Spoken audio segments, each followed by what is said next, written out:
Hello students, आज मैं आप लोगों को बीकॉम सेम 1 का जो NEP 2020 का न्यू सिलेबस है उसमें जो बिजनेस अकाउंट है उसमें आप लोग किस तरह से अच्छे मार्क्स ले सकते हो 1 वीक स्ट्रेटजी, ठीक है, वो मैं आप लोगों को बताने वाली हूँ। एंड मोस्ट टाइम पे सम्स भी बताने वाली हूँ, ठीक है। तो यहाँ पे कुछ स्टूडेंट्स ऐसे हैं जो पार्ट टाइम जॉब करते हैं, ठीक है, तो उनके लिए बहुत ही इम्पोर्टेंट वीडियो होने वाला है क्योंकि उनको ज़रा भी टाइम नहीं होता है पढ़ने के लिए, ठीक है, क्योंकि वो जॉब करते हैं इसीलिए। तो ये वीडियो के ज़रिए वो अच्छे से पढ़ भी सकते हैं, ठीक है। तो सबसे फर्स्ट आप लोग का यूनिट नंबर 1 है कि अकाउंट्स ऑफ प्रोफेशनल पर्सन्स એટલે કે વ્યવસાય વ્યક્તિના હિસાબો, ठीक है, ये आप लोगों का यूनिट नंबर 1 होगा। तो इसमें illustration number 3 and 5 most important है और सम नंबर 5, 7, 11 एंड 21, ठीक है, इतने मोस्ट इंपॉर्टेंट है। एंड उसके बाद आगे यहाँ पे हम लोग देखेंगे तो यूनिट नंबर 2 आप लोगों का है हायर परचेस सिस्टम એટલે કે ભાડે ખરીદ पद्धति। तो इसमें सम नंबर है 2, उसके बाद 10, 18, 43 एंड 50, ठीक है। इसमें यहाँ पे यूनिट नंबर 2 जो है वो आप लोगों को लास्ट में रखना है, ठीक है, क्योंकि यहाँ पे बहुत ही डिफरेंट टाइप के यहाँ आप लोगों को मेथड दी गई है जिसके ज़रिए आप लोग जो टेबल बनाना होता है पहले इंटरेस्ट का वो बनाना होता है, ठीक है। तो डिफरेंट मेथड है इसीलिए ये आप लोगों को थोड़ा टफ पड़ेगा। तो आप लोगों को ये सबसे लास्ट में यूनिट करना होगा। उसके बाद आगे आप लोगों को यूनिट नंबर 3 दिया गया है। उसमें है दो चैप्टर्स है यहाँ पे। फर्स्ट अकाउंट्स ऑफ करंट એટલે કે ચાલુ ખાતા, सेकेंड है एवरेज ड्यू डेट એટલે કે સરેરાશ પાકતી તારીખ। तो यहाँ पे चैप्टर नंबर 1 में इम्पोर्टेंट है सम नंबर 4, 9, 13 एंड 11, ठीक है। देन उसके बाद आगे यहाँ पे यूनिट नंबर 3 में जो चैप्टर नंबर 2 है उसमें मोस्ट इंपॉर्टेंट सम है सम नंबर 7, 11, 16 एंड 19, ठीक है। तो इतने यहाँ पे मैंने आप लोगों को इम्पोर्टेंट सम बताए। अभी आप लोगों को ये क्वेश्चन होगा कि हम लोग एग्जाम की जो प्रिपरेशन करते हैं उसमें सबसे फर्स्ट कौन सा यूनिट करें, ठीक है। तो यहाँ पे सबसे फर्स्ट आप लोगों को करना होगा यूनिट नंबर 3, ठीक है, क्योंकि यहाँ पे ये जो accounts of current and average due date है वो सिंपल चैप्टर है, ठीक है।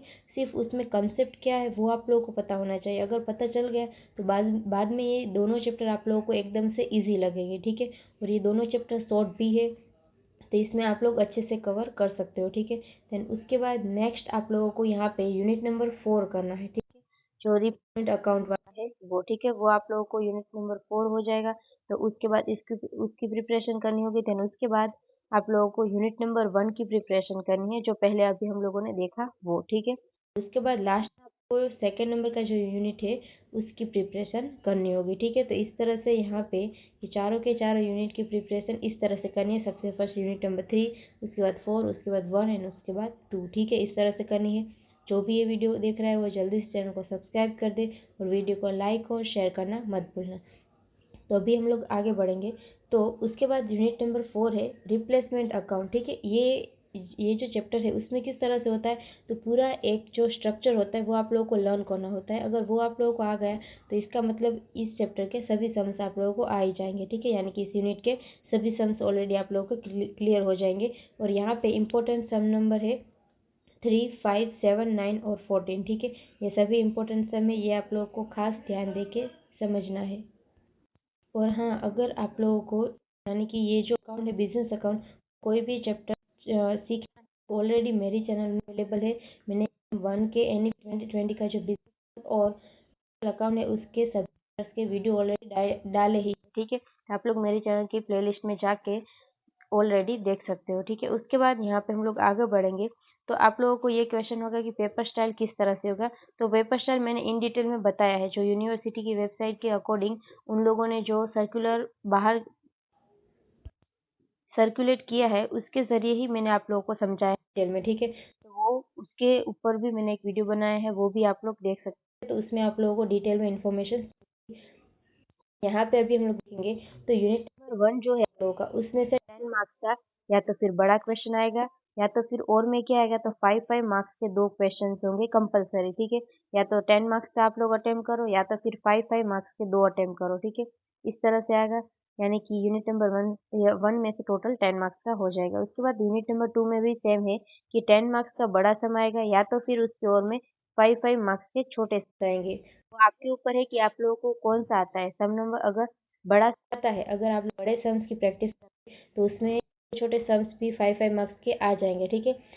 सपोज समझ लो कि आप लोगों एग्जाम में गए और उसमें पेपर में आपको जो 10 मार्क्स का बड़ा सम था वो नहीं आता है, मगर आप लोगों ने जो प्रैक्टिस की थी बड़े सम्स की, तो उसके ज़रिए आप लोग को 5 मार्क्स के छोटे सम्स आते हैं, तो वो आप लोग कर सकते हो इजीली, ठीक है। उसके बाद यूनिट नंबर 3 है, उसमें 2 चैप्टर्स है, ठीक है। तो उसमें ऐसा भी हो सकता है कि 5 मार्क्स में एक फर्स्ट चैप्टर हो, उसके बाद 5 मार्क्स में दूसरा चैप्टर हो, ठीक है।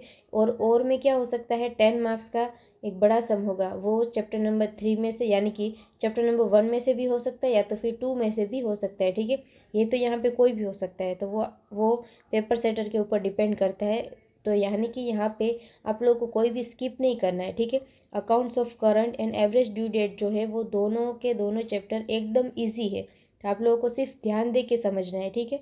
बाकी तो ईजी ही है। उसके बाद यहाँ पे यूनिट नंबर 4 है, उसमें भी सेम इसी तरह से होगा कि 5 मार्क्स के 2 छोटे छोटे सम्स आएंगे और उसके और में 10 मार्क्स का एक बड़ा सम हो जाएगा, ठीक है। यहाँ पे अगर इसमें भी सेम आप लोगों को यही मेथड फॉलो करनी है कि सभी जो बड़े बड़े सम्स है वो करने हैं। सपोज समझ लो एग्जाम में आप लोगों को 10 मार्क्स का नहीं आता है, तो 5 मार्क्स के जो छोटे छोटे सम्स है वो तो ऑलरेडी आ ही जाएंगे, ठीक है। तो इस तरह से यहाँ पे आप लोगों को प्रिपरेशन करनी है।